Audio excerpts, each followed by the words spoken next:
Everyone, this is David. Welcome back behind the velvet rope. Let's just get right into it today because we are joined by the one and only Nile Lundgren.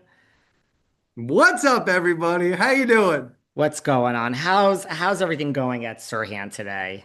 It's a beautiful day at Sirhan. It's a little chilly. We're in November, so it's definitely turning. But the beautiful thing is owning Manhattan drops in less than 2 weeks. So it is. I mean, I'm just looking around. The energy's high. People are running around. Social media content is being filmed. We just wrapped up my Lundgren team meeting. We just hired a brand new agent who has about 1 million followers, and we're really, really excited to welcome him on board. So everything is firing on all cylinders right now.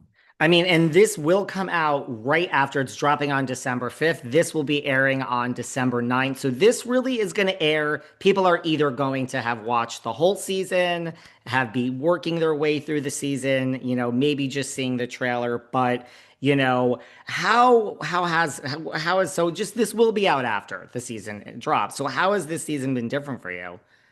Well, season one was a bit of a learning process. It's like there's a lot of cast members. Is the first time they're filming the show, so we filmed for almost about a year and a half, and then it took another almost 8 months after that for the show to drop. So it's like a maybe 2.5 year window. So there's a lot of like anticipation. This year it was a more of a they know the characters, right? And it's more of a condensed filming cycle, which was a lot better because I'm not filming for 2 years for one episode and spending all that time. So I'm glad we got the bugs out from season one. The good thing is that season two, there's a lot more character development. So, season one, there's so many different people. You have to introduce them, and everybody's stories were there, but they're a little short. So in this season, I think the ability of the production to really give every agent on the show their own character arc is something that is going to be really, really exciting because, it shows more than who you think we are. You think we're just real estate agents. Like we have lives, we have families. I just got engaged. Like there's so many different things that are happening that I think the show capitalizes on. And, I haven't seen the show yet. Actually, well, if it comes out afterwards, I guess I will have seen it. But as we're filming right now, I have not seen it, but I do know that it's going to be a lot more character arc driven. And I know that the drama that you saw last year is going to be amplified this year. That's what it seems like. I mean, that's I think a typical second year, right? Like we get to Yeah. learn the characters more. And I think once you have a hit, just in my experience, I think production kind of steps up the drama always in season two, which is Right. great. It's always a good Right. season two. Congratulations on your engagement. As we learn more about people's stories, like when did you first realize real estate was for you? Like how'd you get into real estate? So I got into real estate by chance. I moved to New York City as soon as I graduated from college. I had the fortunate advantage of having a friend who bought a multifamily house in Bed-Stuy, Brooklyn. And he was living in the basement trying to learn how to manage a new building that he bought. So he offered me a spot on the ground and an air mattress. So I said, look, I want to come to New York. I think I'm going to end up on TV. Let me just move in and see if I can help you manage this property. And after about a month or two of managing it, the man, his name is Edwin, who sold my friend the property, saw me playing Mario Kart in the basement and was like, do you know people with good credit? And I said, yes, I do. He said, great, you work with me now. I'm like, really? What does that mean? He's like, 8 a.m., you're going to start in real estate. And I was like, oh, okay. So I actually had really no clue. I didn't even try to pursue it, but it kind of found me.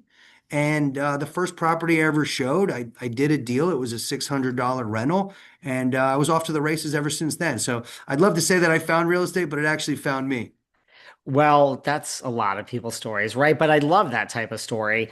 You say you've learned things about production and reality TV through the second season, but listen, I think Netflix has the best reality shows. I am all in on all the Selling Sunset, Selling the OC. But there are a lot of people listening to this that are huge Housewife fans and huge Bravo fans. And I mean, let's not, pass over Camp Getaway. I've actually had people on this show from Camp Getaway when it came out, and you You're were pulling on that that out of the show. bag, Yes, aren't I you? am. Listen, Oh, you're good, David. the Bravo knowledge here goes deep. So You were on that show for the one season that it was on Bravo. And there are people probably listening that are Bravo-holics that are saying, what show was that? It came and it went.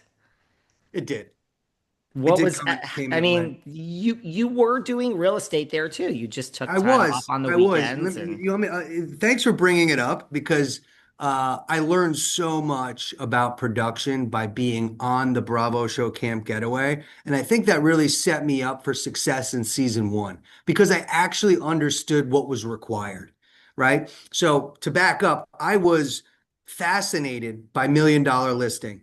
When it first came out, I watched the first season with my father in Manhattan.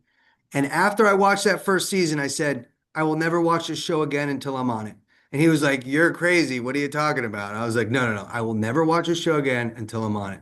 So I would tell everybody, I want to be on reality TV. I'm crazy. I need to be on reality TV one way or another. And one of my friends, his name is Trip, he was on the Singles Project, which is a Bravo show. And his producer called him out of the blue and said, We're casting this new camp show and we need these crazy personalities. Do you know anybody? And he's like, Oh, you got to talk to Nile. So I got the first phone call, David.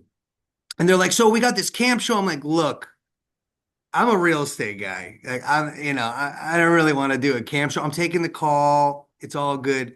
And I was like, let me ask you one question. Where is this camp? And it was sheer luck, David.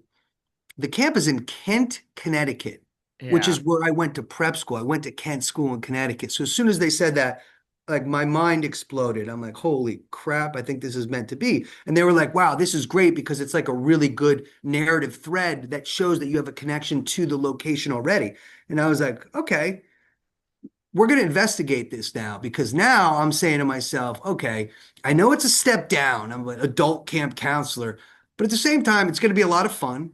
And I'm going to get on Bravo, which is the network that Million Dollar Listing is on. And my thought was, if I can get into the network somehow, even on something different from real estate, then I could pivot into Million Dollar Listing, which is exactly what happened. I was in season 9, episode 1 of Million Dollar Listing because I took this other show and the producers recognized me as a bit of a talent. And they're like, Would you want to go on Million Dollar Listing with the buyer for this thing? And I'm like, bingo. Right. So that was like how I did it on Bravo. So I've been on Camp Getaway, full 8 seasons. I would say I was a star of that show. You could tell me if you don't think so. But then I got on Million Dollar Listing.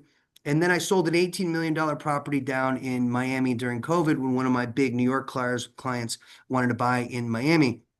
And then I got a call from Ryan Serhant.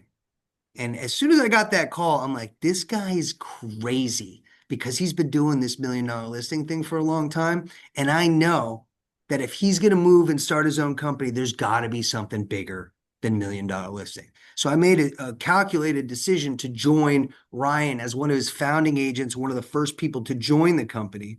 And that is what allowed me to get into the room at the beginning when we were interviewing with NBC Universal for Peacock or Hulu or Netflix. We interviewed with all of them. I was there for every single round of all of these interviews. And the day came when Ryan was like, Hey, Netflix chose us. And that was a beautiful day for me because I knew all of the work that I put in to go and be on a Bravo TV show, to get pushed in the lake, to get almost fired, to do all those things. I learned all of the things that I needed to learn to put myself into the position to win and crush the interview with Ryan.